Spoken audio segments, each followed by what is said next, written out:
We live in an era of unprecedented speed. Instant gratification is no longer a luxury, but an expectation. We have instant communication, instant information, and instant opinions, and our brains have adapted, trading depth for speed. We have become masters of reactive, gut instinct decision-making. But how often do those gut reactions lead to true wisdom? How often do those impulsive choices stand the test of time? The truth is, many of our biggest mistakes are born in the silence of a split-second decision. They are the result of fast thinking in a world that desperately needs slow, deliberate thought. This video is an invitation to slow down, to reclaim the power of reflection, to master the quiet art of thinking before you act. Our modern world is addicted to urgency. We are constantly barraged with notifications, deadlines, and the pressure to respond immediately. Every email feels like a five-alarm fire. Every text message demands an instant reply. We celebrate multitasking and condemn quiet contemplation as unproductive.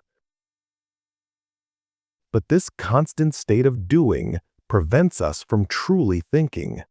It pushes our minds into a state of perpetual chaos. It's like trying to build a complex machine in a hurricane. You can't focus, you can't see the big picture, and you end up just reacting to the wind and rain. This reactive loop leads to poor choices. We say yes to things we should say no to, we jump to conclusions, and we make decisions based on our emotions, not our values. We're living in a constant state of what Seneca called mental restlessness. Ancient Stoicism offers a profound remedy to this modern disease. They understood that the mind, when left unchecked, is a messy place. At the core of their philosophy is the concept of phronesis kash, our moral faculty of choice, the only thing that is truly within our control. The Stoics taught that between any external event and our emotional reaction lies a crucial moment of pause, a moment where we can choose how to interpret and respond. They would argue that our unhappiness doesn't come from the event itself, but from our judgment of it. When a friend says something that offends you, it's not their words that cause your anger, but your judgment that their words are an attack. Slow thinking is this exact moment of pause. It's the conscious decision to analyze, to question our first impression, and to align our response with our reason and our values. It's the difference between a knee-jerk reaction and a thoughtful, deliberate action. One of the most powerful Stoic tools for slow thinking is Premeditatio Malorum, the premeditation of evils. Don't let the name scare you. It's not about being a pessimist. It's about being a realist. The practice involves intentionally imagining a worst-case scenario. Before you make a big decision, a job change or an investment, take a moment to consider what could go wrong. What if the new job is a disaster? What if the investment fails? This isn't about dwelling on negativity. It's about robbing future events of their power to surprise and overwhelm you. By contemplating potential hardships in advance, you can prepare for them, and you'll realize that most of the things you fear are not nearly as bad as you imagine. And, if they are, you'll have a plan to handle them. Let's look at this through a modern lens.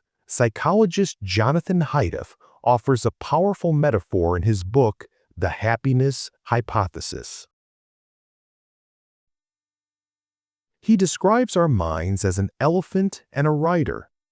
The elephant is our emotional, impulsive, and intuitive side.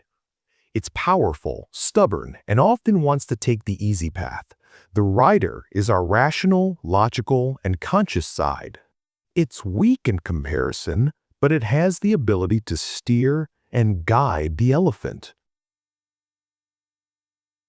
Fast thinking is when the elephant is in charge. It runs forward on instinct, often leading us off the path.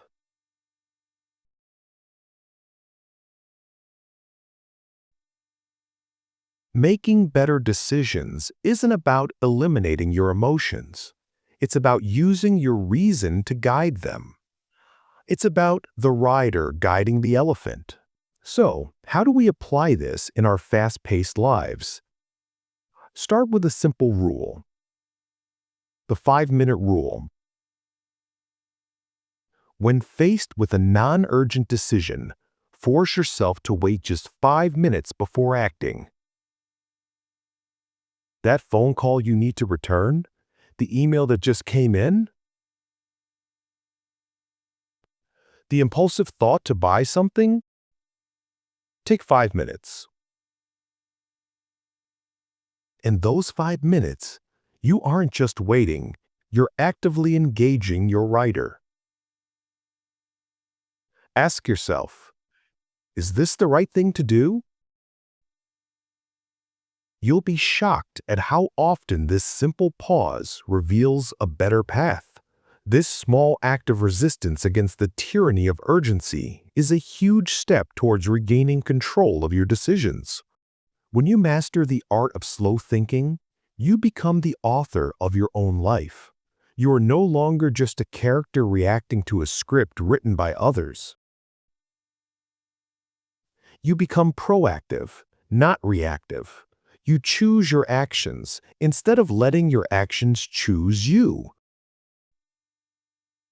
This deliberate way of living brings with it a profound sense of peace. You are less susceptible to the impulses of your emotions and the chaos of the outside world. You have the confidence that your decisions are well considered and aligned with your true self. It's the difference between being a ship tossed about by a storm and being a skilled captain navigating the sea with a clear destination in mind. The power of slow thinking is not just a technique for better decisions. It is a new way of being. It is the practice of living a more intentional, thoughtful, and ultimately more fulfilling life. It's about creating space in your mind for wisdom to grow. So, the next time you feel the pressure to act immediately, remember the Stoic wisdom. Remember the rider and the elephant, and take a deep breath.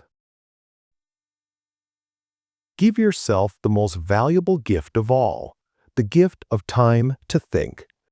This is a shared journey of reflection, of growth, and of practical application. We've talked about the power of slow thinking and the philosophical tools to master it. But the real work begins now, when the screen goes dark. What's one area of your life where you feel you need to practice more slow thinking? What's one step you will take today to start implementing the 5-minute rule? Share your thoughts and experiences in the comments below. Let's start a dialogue and learn from each other.